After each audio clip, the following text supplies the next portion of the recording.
on this Wellness Wednesday to talk about blood pressure, continue this conversation because of how it ties into the possibility of stroke. Again, thank you for your time. My pleasure. So there are two types of strokes. You saw a CT scan of what we call a hemorrhagic stroke or a bleeding stroke when you have a bleed in the brain. And any time neurons or brain cells die, that's a stroke.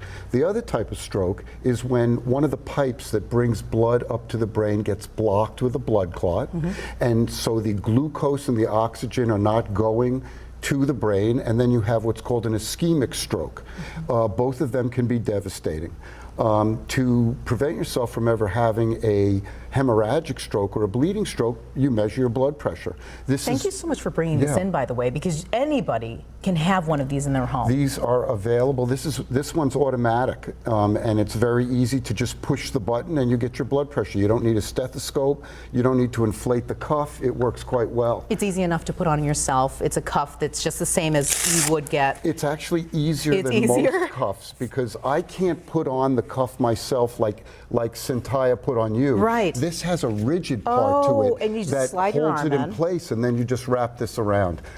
I use it every day. This is my personal blood pressure device that I brought in. I measure my blood pressure every day. I'm 64 years old, and I've been doing it for a while now, and it is helping me. And sometimes I am hypertensive due to stress, due to lack of sleep, due to various things. And I think the stress part of it is something that people can work on it at home. They can meditate, they can have quiet time, they can go out and enjoy the outdoors, take a walk. This all helps. Let's talk. As you were saying, though, catching a problem can be one day to the next. So being able to check, even if you're doing good now, having one of these in the home, and I have to say, I have one and I'm not using it every day, but I will now, because just knowing that you can catch something early and make a difference in your life is a huge thing for you and your loved ones. We have young people that suffer strokes regularly.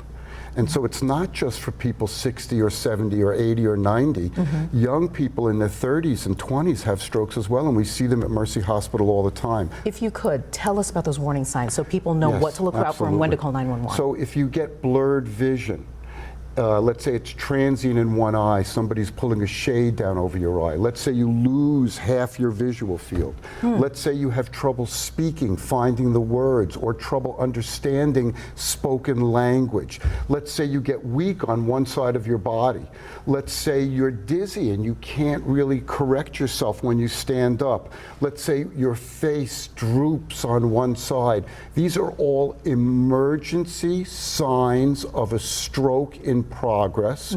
You need to call 911 and you need to get to an emergency room that is expert in stroke immediately. Yes. The Catholic Health System has 7 centers that are stroke certified, and at Mercy Hospital of South Buffalo, we have a comprehensive stroke center where all the other stroke centers feed their patients to us when necessary. So time is of the essence. Check out the website. Definitely just do your research, educate yourself, because that is key to prevention as well. And we have the information, the website that we're going to put up on our website, and that's wkbw.com/am-buffalo. Great information, Dr. Lee. We appreciate you.